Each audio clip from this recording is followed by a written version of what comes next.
পানি ছাড়া নৌকা চলে না, ঠিক দুনিয়া ছাড়া পরকাল হয় না। নৌকার মাঝে যদি পানি ঢোকে ওই নৌকা টিকে না, ঠিক তদ্রূপ দুনিয়ার মোহে পড়ে যদি আমরা আল্লাহকে ভুলে যাই তাহলে পরকালে আমাদের কোনো অবস্থান থাকবে না। দুনিয়া লাগবে কিন্তু আল্লাহকে ভোলা যাবে না।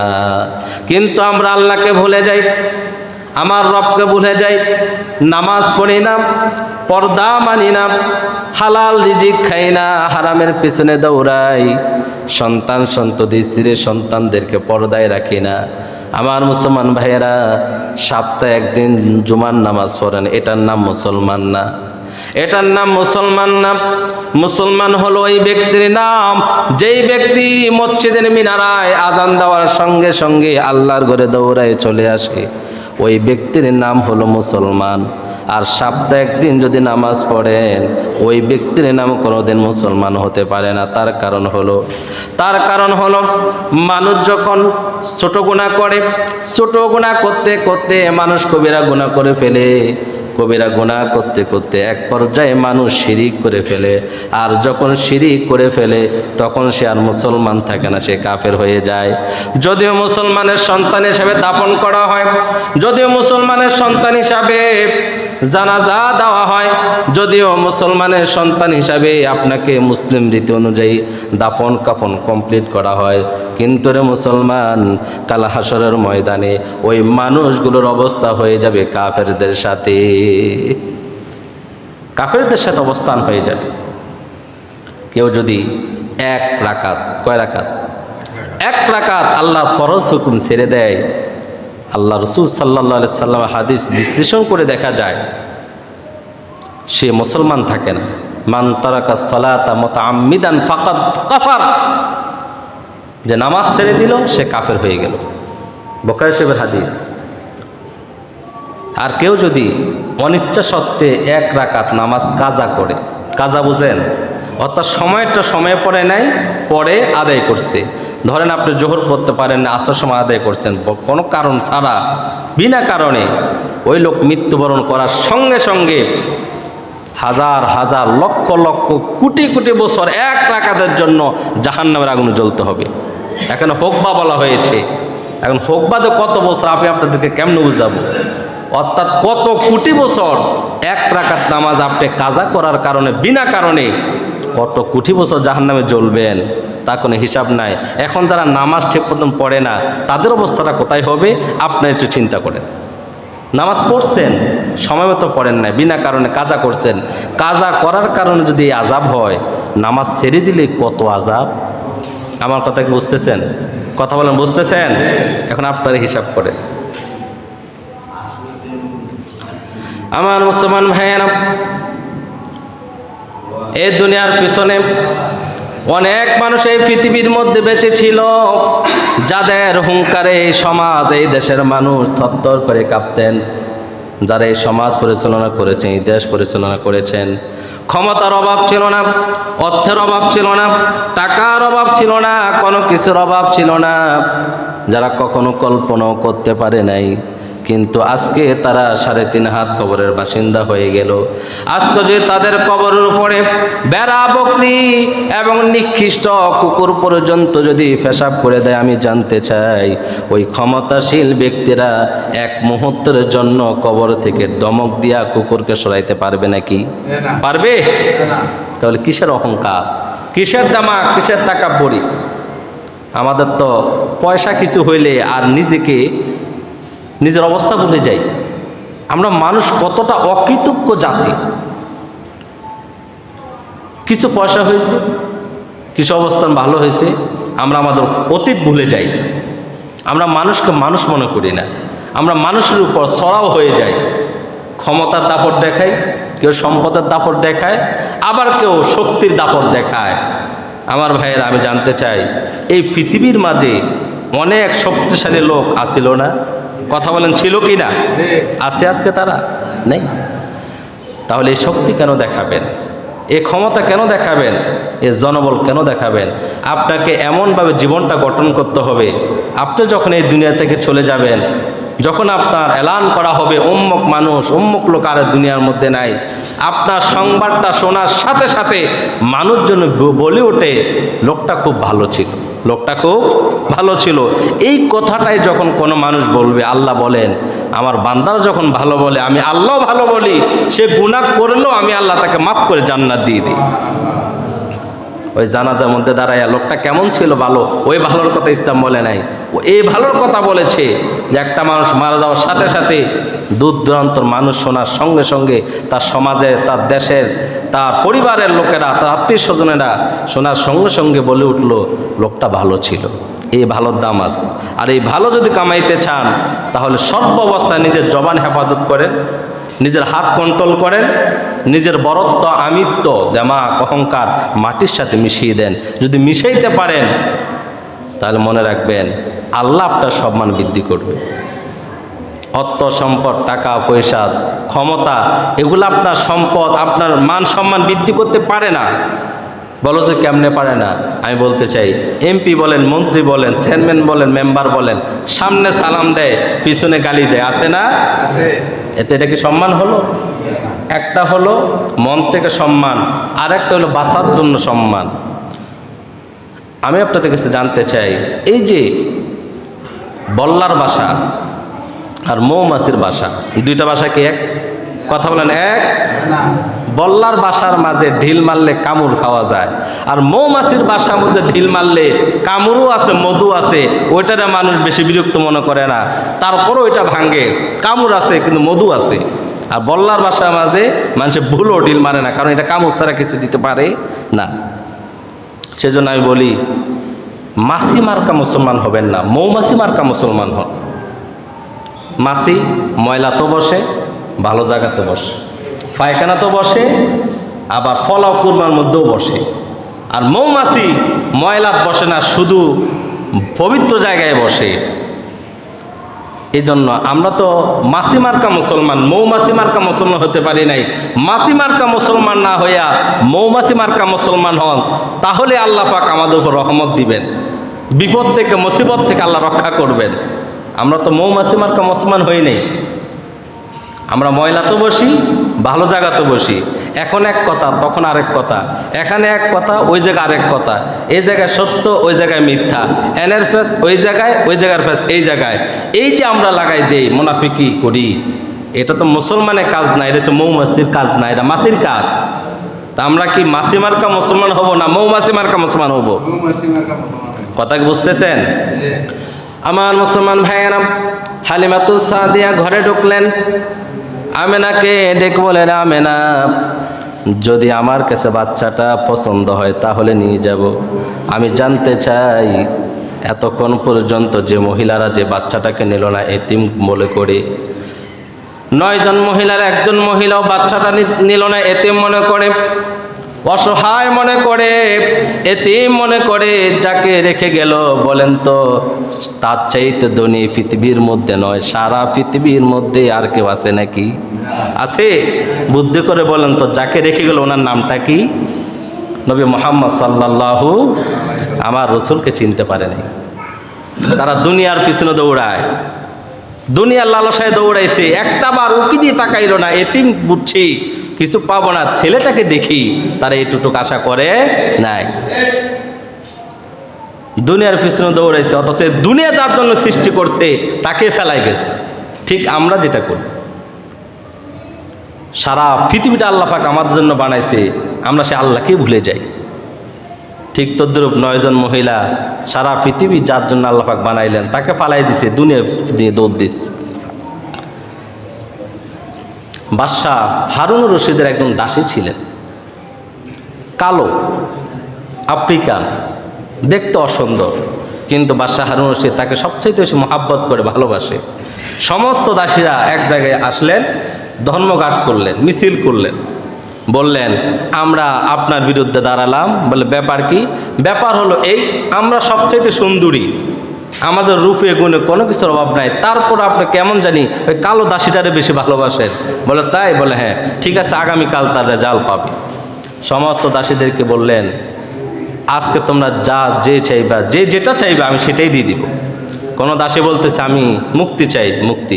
কোনো দাসী বললেন আমাকে এই পরিমাণ অর্থ দেওয়া হলো। কেউ দাসী বলল আমাকে এই পরিমাণ মুদ্রা দেওয়া হলো। যা যে চাইছে সব কিছু দিছে। কোনো দাসী বললেন আমাকে অমুক জায়গায় প্রাসাদটা দেওয়া হলো। সব কিছু দেওয়া হলো। দাঁড়ায় আছে ওই কালা দাসীটা। কালো দাসীকে বললেন, ওরে কালো দাসী, সবাই তো সব কিছু চাইতেছে, তুই কিছু চাস না কেন? সুন্দরী দাসীরা বলে সে চাইবো কেন, চাওয়ার মতো যোগ্যতা তার নাই, চাওয়ার মতো যোগ্যতা তার নাই। আমরা সবার মতো করে সব কিছু নিতেছি, সুযোগ যেহেতু বাদশা দিছে। আর ভাগ্যের তালা খোলে কয়বার? জোরে বলেন, কয়বার খোলে? একবার। সুযোগ যেহেতু পাইছে, সুযোগটা কাজে লাগাই। আমরা কাজে লাগাইছি। এটা দাসী, এটা সব দিক দিয়ে গান্দা, সব দিক থেকে অযোগ্য, এই জন্য সে কিছুই চায় না। বাদশা ডেকে বলেন, দাসী সবাই চাইল, তুই কি চাস? দাসী আস্তে আস্তে করে বাদশাহ হারুনুর রশিদের কাছে গেলেন। বাদশাহ হারুনুর রশিদ বলে, ব্যাপার কি? তুই আমার কাছে কেন আসলি? দাসী চোখের পানি ছেড়ে দিয়ে হাতটা বাদশার কাঁধে দিয়ে বললেন, বাদশা, আমি দুনিয়া চাই না, আপনি হারুনুর রশিদকে চাই। সুবহানাল্লাহ বলতে পারলেন না? কিচ্ছু চাই না, আমি আপনাকে চাই। বলেন তো, বাদশাহ হারুনুর রশিদ অর্ধেক পৃথিবীর শাসক, বাদশাহ হারুনুর রশিদকে যে পাইল তাতে সবে পাইল, ঠিক না? আর তারা পাইল সীমিত। আর কালো দাসী বুদ্ধি করে ভালোবেসে বাদশাকে চাইলেন, সব কিছু পেয়ে গেলেন। ঠিক আমরাও যদি সব কিছু ছেড়ে আল্লাহকে পাই, আল্লাহকে যদি আমরা পেয়ে যাই, সব কিছু আল্লাহ আমাদেরকে দিয়ে দিবে। কেমনে দিবেন? এর ব্যাখ্যা করলে তো আরও সময় প্রয়োজন। আমি ওইদিকে যাচ্ছি না, আমি আমার মূল আলোচনা সময় আমার কাছে আর তেমন নেই। 5 মিনিট আমি শেষ করে দিচ্ছি। হালিমাতুস সাদিয়া আসলেন, আমেনার ঘরে ঢুকলেন। মা আমেনার কোলের মাঝে ছোট্ট একটা শিশু শুয়ে আছেন, কোলে নিয়ে আছেন, মুখের উপরে একটা কাপড় দিয়ে ঢাকা। আর হালিমাতুস সাদিয়া বললেন, যদি আমার কাছে ভালো লাগে, যদি পছন্দ হয়, তাহলে এই শিশুটাকে আমি নিয়ে যাব। এই কথা বলে হালিমাতুস সাদিয়া আমার রসুলের সাল্লাল্লাহু আলাইহি ওয়াসাল্লামের নূর মোবারক চেহারার উপর থেকে যখন কাপড়টা সরালেন, হালিমাতুস সাদিয়া বলেন, কাপড় সরানোর সাথে সাথে আল্লাহ রসুল শিশু নবী মুস্কি একটা হাসি দিলেন। ওই হাসি আমার জীবনে কোনোদিন দেখি নাই। বললেন, এক হাসিতেই আমার কলিজাটা ঠান্ডা হয়ে গেল। আমি তাকিয়ে দেখি রসুল সাল্লাল্লাহু আলাইহি ওয়াসাল্লাম ঠোঁটটা বাঁকা করলেন, চোখটা খুলে একটা হাসি দিলেন। এই হাসি থেকে যেন আল্লাহর নূরের জ্যোতি বের হচ্ছেন। হালিমাতুস সাদিয়া টান দিয়ে কোলে নিয়ে আসলেন, বলতেছে, আমেনা রে, এই জীবনে কত বাচ্চা লালন পালন করছিলাম, কত বাচ্চা দেখেছিলাম। আমার বংশের লোকেরা, আমার গোত্রের লোকেরা, আমার সমাজের লোকেরা, আমার দেশের লোকেরা, তাদের কাজই হলো বাচ্চা লালন পালন করা, তাদের কাজে হলো বাচ্চা নেওয়া, বাচ্চা লালন পালন করা। আমি এত বাচ্চা দেখেছি, এত সুন্দর বাচ্চা আমি আমার জীবনে দেখি নাই। হালিমাতুস সাদিয়ার কথা শুনে আমেনা বলেন, এরে হালিমাতুস সাদিয়া, আমি মক্কার মানুষ, আমি শহরের মানুষ, সম্ভ্রান্ত পরিবারের মানুষ, আমি কুরাইশ বংশের পুত্রবধূ, আমি কুরাইশ বংশের মেয়ে, আমি কত সন্তান দেখেছি, কত দামি মানুষের সন্তান দেখেছি, কত ধনীদের সন্তান দেখেছি, কত রং বেরঙের সন্তান দেখেছি। আল্লাহর কসম, আমার সন্তান মুহাম্মদের চাইতে সুন্দর বাচ্চা আমি এই জীবনে দেখি নাই। পাশে দাঁড়িয়েছিল আব্দুল মুত্তালিব ডেকে বলে, ওরে আমেনা, ওরে হালিমাতুস সাদিয়া, তোমার বংশ বাচ্চা লালন পালন করে, তা ঠিক। আমেনা, তোমার বংশে, কুরাইশ বংশে অনেক বাচ্চা দেখেছো, তা ঠিক, কিন্তু আমার কথা শোনো, আমি হলাম মক্কার মোতাওয়াল্লি। পৃথিবীর এমন কোনো জায়গা নেই যেখানে আমি আব্দুল মুত্তালিব যাই না। আমি যেখানে যাই সেখানে মানুষ বাচ্চাগুলো নিয়ে আসে ফু দেওয়ার জন্য, জার ফুক দেওয়ার জন্য, পানি পরা দেওয়ার জন্য। আমি মক্কার মোতাওয়াল্লি, সারা পৃথিবী থেকে মানুষ হজ করার জন্য আসে, বাচ্চাগুলো আমার কাছে নিয়ে যায় একটু দোয়া নেওয়ার জন্য। আমার এই জীবনে কত জায়গায় গেলাম, কত বাচ্চা দেখলাম, আল্লাহর কসম দিয়ে বলি, আমার নাতির মতো সুন্দর মুহাম্মদের মতন আর কোনো বাচ্চা দেখি নাই। ঠিক ওই সময় জিবরাইল আলাইহিস সালাম উপস্থিত হয়ে বললেন, আব্দুল মুত্তালিব, আপনি বাইতুল্লাহর মোতাওয়াল্লি দেখলে কতটুকুই দেখেছেন? আপনি শামে গেছেন, সিরিয়ায় গেছেন, ইয়াসরিব গেছেন, মানুষ এসে আপনাকে বাচ্চা দেখে, তা ঠিক। আমি জিবরাইল বলতেছি, আল্লাহ যত মাখলুক আছে, আল্লাহ যত সৃষ্টি আছে, আমি ফেরেশতা দেখেছি প্রথম আসমানে, দ্বিতীয় আসমানে, তৃতীয় আসমানে, সমস্ত ফেরেশতা দেখেছি, সমস্ত মাখলুক দেখেছি, সমস্ত নবীদের কাছে আমি গিয়েছি। আমি আদম নবীকে দেখেছি জান্নাতে, আমি নূহ নবীকে দেখেছি কিস্তিতে, আমি আমি ইব্রাহিম নবীকে দেখেছি আগুনের মাঝে, ইউসুফ নবীকে দেখেছি আমি কূপের মাঝে, দাউদ আলাইহিস সালাম দেখেছি আমি সমুদ্রের পাড়ে, আর সুলাইমান আলাইহিস সালামকে দেখেছি সিংহাসনে, হযরতে সালেহ আলাইহিস সালামকে আমি দেখেছি পাহাড়ের কাছে। এমন কোন নবী রাসূল আমি দেখি নাই, এমন কোন নবী না আমি দেখি নাই। সারা পৃথিবী আমি দেখেছি, সারা পৃথিবীর মাখলুক আমি দেখেছি। আদম থেকে কিয়ামত পর্যন্ত যত বাচ্চা আসবে, যত মানুষ আল্লাহ পাক পাঠাবে, সমস্ত মানুষদেরকে আমি দেখেছি। আমি জিব্রাইল বলি, আল্লাহর কসম দিয়ে বলি, নবী মুহাম্মদ রাসূলুল্লাহ চাইতে সুন্দর আল্লাহ পাক আর কাউকে বানায় দেয়। ওই সময় আল্লাহ ডেকে বলে, জিব্রাইল তুমি সবাই দেখছো ঠিক আছে, কিন্তু আমার বন্ধুর মতো লোক পাইবা কেমনে? আমার বন্ধুর মতো সুন্দর তো আমি আল্লাহর কাউকে বানাই নাই। সুবহানাল্লাহ বলেন। শাওলিউল্লাহ মুহাদ্দিস দেহলভী তাফসিরে আজিজিয়ার মধ্যে উনি লিখেছিলেন, আল্লাহ পাক সুন্দরকে সৃষ্টি করে 100 ভাগ করেছেন। 100 ভাগের মাঝে 99 ভাগ এক পাল্লায় রেখেছেন, আর 1 ভাগ দিয়ে অর্ধেক করে ইউসুফ নবীকে বানাইছেন, আর বাকি অর্ধেক দিয়ে সারা পৃথিবীটা বানাইছিলেন। যে অর্ধেক দিয়ে ইউসুফ নবীকে বানাইছিলেন, সেই ইউসুফ নবীর সৌন্দর্য দেখে মিশরের মেয়েরা হাত কেটেছিল। ইউসুফ নবীর সৌন্দর্য দেখে মিশরের মেয়েরা হাতের আঙ্গুল কেটেছিল। ইউসুফ নবীর সৌন্দর্য দেখে অর্থমন্ত্রীর স্ত্রী জুলাইকা পাগল হয়েছিল। কিন্তু আমার নবীজিকে আল্লাহ পাক বাকি 99 ভাগ সৌন্দর্য দান করেছিলেন। ইউসুফ নবীর সৌন্দর্য দেখে কোনো কাফের মুসলমান হয় নাই, কোনো বেদিন মুসলমান হয় নাই, কিন্তু আমার নবীজির সৌন্দর্য দেখে কাফেররা মুসলমান হয়েছিলেন। কারণ কি? আল্লাহ পাক 100 ভাগ সৌন্দর্য সৃষ্টি করার পর 99 ভাগ এক পাল্লায় রেখেছেন। 1 ভাগ দিয়ে অর্ধেক করে, অর্ধেক দিয়ে ইউসুফ নবীকে বানাইছেন, বাকি অর্ধেক দিয়ে আল্লাহ পাক সারা পৃথিবী বানাইছেন। এত সুন্দর সারা পৃথিবী, বাকি 99 ভাগ সৌন্দর্য আল্লাহ পাক আমার আপনার রসুলকে দান করেছেন। মা আয়েশা বলেছিলেন, মিশরের মেয়েরা শোনো, তোমরা ইউসুফ নবীর সৌন্দর্য দেখে আঙুল কেটেছিলা, আমার নবীর নূরের কপাল যদি তোমরা দেখতা, আল্লাহর কসম দিয়ে বলি, তোমরা তোমাদের কলিজা পর্যন্ত কেটে ফেলে দিতা। আমার রসুল কি সাধারণ মানুষ ছিলেন নাকি? যারা বলে আমার নবীজি আমাদের মতন, আমাদের নবীজি সাধারণ, তাদের ঈমান নাই। বুখারী শরীফের হাদিস, আল্লাহ রসুল বলেছেন আমি কারো মতো নয়। আবু বকর ওমর বললেন, ইয়া রাসূলুল্লাহ আপনি তো আমার মতো নয়। আল্লাহ রসুল বললেন, হে আবু বকর ওমর আমি কারো মতো না, আমি সুবহানাল্লাহ বলেন। আবু বকর ওমর পর্যন্ত বলতেছে, হুজুর আমরা তো আপনার মতো না। আল্লাহ রসুল বললেন কেউ আমার মতো না। সেখানে আমি আর আপনি কেমনে আল্লাহ রসুলকে বড় ভাই মনে করি? আছে আমাদের দেশে, তাদের ফলোয়ার বেশি, তাদের বক্তব্য বেশি, তারা আইডল আইকন। আমার এই আইডলের দরকার নাই, আমার ওই আইকনের দরকার নাই। যে আইকন আমার রসুলকে সম্মান দিতে পারে না, যে আইডল আমার রসুলকে ইজ্জত দিয়ে কথা বলতে পারে না, যে আইডল খাদিজাতুল কুবরার শানে বেয়াদবি করে, ওই আইডল আমার দরকার নাই। আদনা থেকে আদনা, যে আমার রসুলকে ভালোবাসতে পারে, যে আমার রসুলের সম্মান দিতে পারে, আমার রসুলের ইজ্জত দিতে পারে, তাকে আমরা মাথার তাজ মনে করি। কারণ আমার রসুলের জন্য আকাশ জমিন গ্রহ নক্ষত্র সব কিছু আল্লাহ পাক বানাইছেন। সে রসুলের আজমত যার অন্তরে নাই, মহাব্বত যার অন্তরে নাই, সে কখনো মুসলমান হতে পারে? আমার ভাইয়েরা, আমি আলোচনার দিকেই তো করছি না, আমার কোথায় গিয়ে থামছে? এখন হালিমাতুস সাদিয়া আল্লাহ রসুলকে কোলে নেয় শুধু দেখছে। দেখে কি বলছে আমি আপনাদেরকে শোনাইছি। আগামী সপ্তাহে ইনশাল্লাহ আমি শেষ পর্যন্ত নিয়ে যাব। রসুল সাল্লাল্লাহু আলাইহি সাল্লাম হালিমাতুস সাদিয়া বাড়িতে কত বছর ছিলেন, কেন নিয়ে আসলেন, আবার কেন নিলেন? মা আমেনা দুনিয়া থেকে বিদায় হলেন, তারপরে আল্লাহ রসুলকে নিয়ে ওনার চাচা আব্দুল মুত্তালিব আবু তালেব সিরিয়ায় গমন করেছিলেন, হিজরত করা সিরিয়ায় গমন করেছিলেন ব্যবসার উদ্দেশ্যে। সেখানে পাদ্রির সাথে কি হয়েছিলেন? 70 বছর ধরে যে পাদ্রি অপেক্ষায় ছিল, সব কিছু নিঃস্ব করে দিয়েছেন আল্লাহ রসুলকে দেখানোর জন্য। কেমনে দেখা হয়েছে সব কিছু আমি কোরআন হাদিস থেকে আপনাদেরকে শোনাবো ইনশাআল্লাহ। এইগুলো আমার জানার দরকার আছে। এটা রবিউল আউয়াল মাস, মিলাদের মাস, মৌলিদের মাস। মৌলিদের মাসে আমাদেরকে সব কিছু জানতে হবে, বুঝতে হবে, তারপরে আসবে সিরাত। আমরা মিলাদও মানি, সিরাতও মানি। মিলাদ শব্দের অর্থ হলো জন্ম বৃত্তান্ত আলোচনা, আর সিরাত মানি হলো কর্মজীবন। মৌলিদ হলো আলোচনার বিষয়, আর সিরাত হলো করণীয় বিষয়। আমরা মিলাদও মানি, সিরাতও মানি। তার কারণ হলো মিলাদ যার, সিরাত তার, সিরাত যার, মিলাদ তার। আমরা শুধু মিলাদ নিয়ে একদিকে যাব না, আমরা মিলাদও চাই, সিরাতও চাই। যারা বলে যে মিলাদুন নবী বাদ দেয়, সিরাতুন নবী গ্রহণ করি, ওই বন্ধুরা আমরা জানতে চাই যে আপনি সিরাত পাইলেন কই? পৃথিবীর এমন কোনো কিতাব নাই যে কিতাবের শুরুতে মিলাদ নিয়ে আলোচনা হয় নাই। সমস্ত কিতাবের শুরুতে মিলাদ, তারপরে সিরাত। আমি আপনাদেরকে জানতে চাই, মানুষের কর্মফল আগে না জন্মের আগে?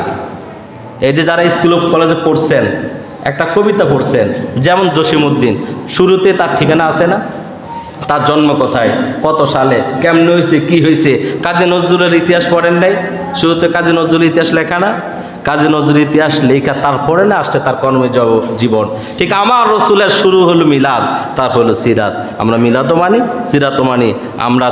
আমরা দলাদলি করব না, আমরা দোনোটাই মানি। আল্লাহ পাক আমাদের সকলকে বুঝার তৌফিক দান করে সকলে আমিন। ওয়া আখির দাওয়ানা আলহামদুলিল্লাহি রাব্বিল আলামিন।